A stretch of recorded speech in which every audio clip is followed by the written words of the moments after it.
నమస్తే. నేను మీ సూర్య. America India tariff war అనేటువంటిది ప్రస్తుతం జరుగుతూ ఉంది.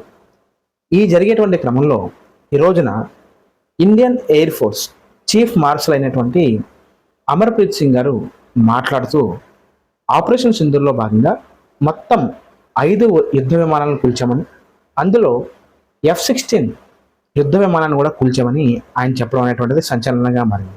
ఎందుకనంటే F-16 అనేటువంటిది అమెరికా తయారు చేసినటువంటి ఫైటర్ జెట్. అంతేకాకుండా ఆయన మాట్లాడుతూ ఇండియా దగ్గర ఉన్నటువంటి S-400 సుదర్శన్ చక్ర అనేటువంటిది ఇది మనము రష్యా నుంచి ఇంపోర్ట్ చేసుకున్నాం. ఈ S-400 డిఫెన్స్ సిస్టమ్ అనేటువంటిది ఒక గేమ్ చేంజర్గా మారిందని, చాలా బలంగా మనకి ఆపరేషన్ సింధూర్లో పనిచేసిందని ఆయన చెప్పడం జరిగింది. రష్యా నుంచి తెచ్చుకున్నటువంటి S-400 అనేటువంటిది భారతదేశానికి బాగా ఉపయోగపడింది.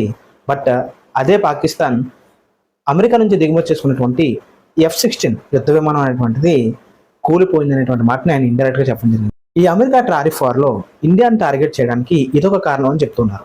ఆపరేషన్ సింధూర్లో F-16 యుద్ధ విమానం కూల్చడం ద్వారా ప్రపంచానికి అమెరికా దగ్గర తయారయ్యేటువంటి వస్తువులు అనేటువంటివి మీద నమ్మకాన్ని సన్నగిల్లే విధంగా, అంటే నమ్మకాన్ని కోల్పోయే విధంగా భారత ఆపరేషన్ సింధూర్ ఉందని, అదేవిధంగా రష్యా తయారు చేసినటువంటి S-400 మీద ప్రపంచవ్యాప్తంగా కూడా ఒక నమ్మకాన్ని కలిగించింది అనేటువంటిది ఇప్పుడు ఉన్నటువంటి అమెరికా యొక్క అభిప్రాయం. సో ఇప్పుడే కాదు, మనకి పాకిస్తాన్కి ఎప్పుడు యుద్ధం జరిగినా సరే వాటి వెనకాల అమెరికా కూడా పాకిస్తాన్ సపోర్ట్ చేస్తూ వస్తూనే ఉంది.